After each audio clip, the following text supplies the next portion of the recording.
The Joe Rogan Experience. And you have to, the Republicans, they have to stick together. Especially in this time where, look, I'm not a Republican, but if I was, I would be extremely concerned about censorship in social media, which is a real thing. Censorship of Republican ideas and conservative ideas is absolutely a real thing.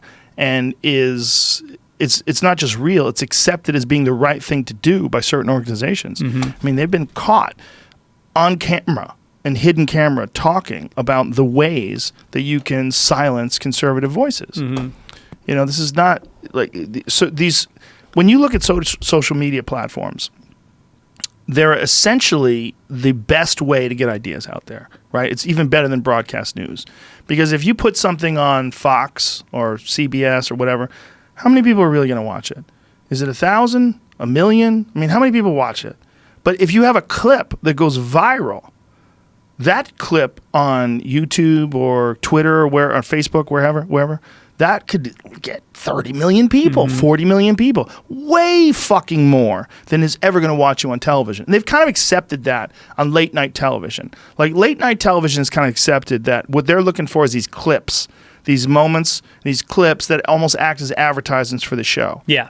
Where it's James Corden fucking making people sing in this car, that kind of shit. They're trying to get these clips that go viral. Because the show itself, I don't know how many people are watching, a few 100,000 at the most, right? It's nothing in comparison to a lot of the, like what's that guy's name that's the famous makeup kid? He's a gay fellow? James Charles. That guy's videos on makeup get way more fucking views than anything that happens on Fox News. And that's a fact. Yeah. Anything that happens on MSNBC. And that's a fact. Okay? Social media is way more potent than anything else when it comes to getting a message out.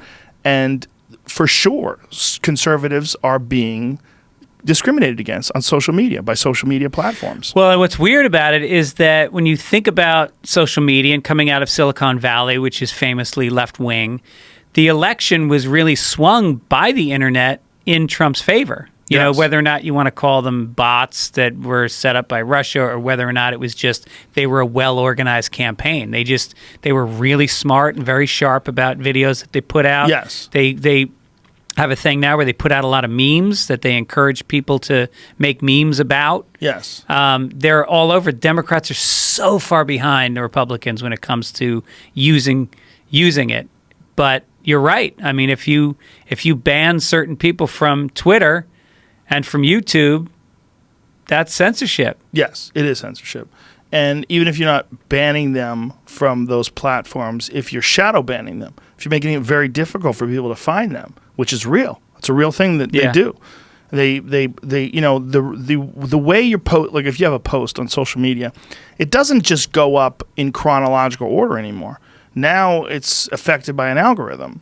So I might see your post or I might not see your post in my feed. Mm-hmm. It's dependent upon what I like and what I watch and what I see. When I go to search, like if you look at my search feed, you see people beating the fuck out of each other and girls doing squats. It's like my search. It's all like it's the most cartoonish version of me possible. Yeah. It's all like big bull elk screaming and dudes getting head kicked and a muscle car doing a burnout. That's my fucking. That's all. You go look at my Instagram search, and that's all affected entirely by this algorithm that figures out what I like. Yeah, and then also recommends things to me, like in terms of there's a lot of sponsored things on Instagram. I go, ooh, I could use that. Is that good? Yeah. I don't have to Google it. Is that fucking thing good? Mm-hmm. And it's because it's targeting me. It's found me. It knows that I search for certain things. I look at certain things. These are the sites that I follow. These are the things that I interact with. So let's sell them something. Mm-hmm. And it does the same with you. And it does the same with Jamie. It does the same with everybody. So they can, in certain social media platforms, use that algorithm to discriminate. So they can decide, hey, this fucking guy keeps chirping on and on about Hillary Clinton's war crimes and all this. We don't need this guy around, okay? We don't need this guy and all of his fucking right-wing bullshit and all his Make America Great Again bullshit. So we'll shadow ban him. And so they can shove you into this category where it's very difficult to find your page, and it's very difficult for your shit to show up. And a lot of people have seen their views drop drastically, their interactions drop drastically. It's because people aren't seeing their shit anymore. Right. Andrew Santino had that happen to him. No shit. He talked to someone on the phone that told him he was shadow banned. And he was like, what does that mean? They're like, well, it's because of a post that you made. He goes, well, what post is it? They wouldn't tell him what post it was. What kind of post would it have been? Is he political? No. He's like, I'm not political at all. But, he's a comic and he says ridiculous shit. Yeah. And he's a redhead. And so people are probably like, look at this guy, this super white-looking guy who says a bunch of ridiculous shit. Get rid of him. Yeah. Off with his head. Yeah.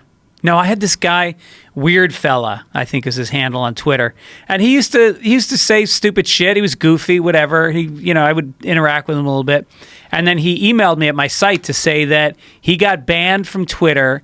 Remember on Halloween when a kid showed up at the White House and Trump and Melania were standing there, and Trump put candy on top of the kid's head instead of handing it to him. It was it was like a really ridiculous, like, this guy can't even just put candy in the fucking kid's bag. He's got to put it on his head. So it was like something that became a meme. And this guy just wrote, I wish the kid had kicked him in the shins. Thrown off Twitter for saying that. There's a woman named Megan Murphy. She's what's called a TERF. Do you know what a TERF is? No. Trans exclusionary radical feminist. And she is one of those radical feminists that don't believe that a trans person's a woman. And she was arguing that these people they shouldn't have a voice in women's issues. Like, you're not a woman. And so this is her opinion. And some people think that opinion is transphobic. Some people think she should be allowed to have that opinion. Well, on Twitter, she wrote, a man is never a woman. They told her she has to take down that tweet. So you know what she did? She made a screenshot of it. She took down that tweet, and then she posted a picture of the screenshot. And then they banned her for life. Wow. You know who's not banned for life? O.J. Simpson. Yeah. Double homicide, armed kidnapping. All right. Hey, Twitter world. Yeah. Hey, Twitter world, it's your friend O.J. with football picks. Hey, Twitter world. He's fine. But this lady who's just said with her words, a man is never a woman, which biologically is correct. Banned! Wow. Do you know what else you get banned for? Damn. You know what else you get banned for life? What? Dead naming. Do you know what dead naming is? What's that? If you call Caitlyn Jenner Bruce. Really? Banned for life. No shit. Yes. For life. Damn. Ridiculous. Wow. This is the world we're living in. This is this political ideology world. This is the reason why someone like Elizabeth Warren thinks she has to say taxpayer money should pay for prisoners. Some fucking mass murderer who decides he's a woman now to get this transition surgery. Yeah. Reassignment surgery, whatever you want to call it. Look, I wish there was a fucking pill that you could take. I wish there was a place where you can go where they zap you, like the place where they turned Bruce Banner into the Hulk, that turns you into a woman. A legit 100% bona fide XY or double X chromosome woman. I wish there was. I wish there was. So this is no argument. Yeah. The argument is in changing someone, but not really. You know, like you're still your chromosomes and your biological makeup, and then forcing people to comply. So it's a thing of compliance. Like you're supposed to not bring up the fact that this person used to be a man. Like if your name's Greg, but like my friend Aubrey, okay, perfect example. His name used to be Chris, but he tripped balls one day and decided he wanted to change his name. So he changed his name. We all just called him Aubrey now. I don't call him Chris anymore. He was Chris for years. I knew him as Chris for years. And then he became Aubrey. I'm like, all right, man, you want to be Aubrey? Now you're Aubrey. I don't give a fuck. But if I called him Chris, would I be dead naming him? Yeah, right.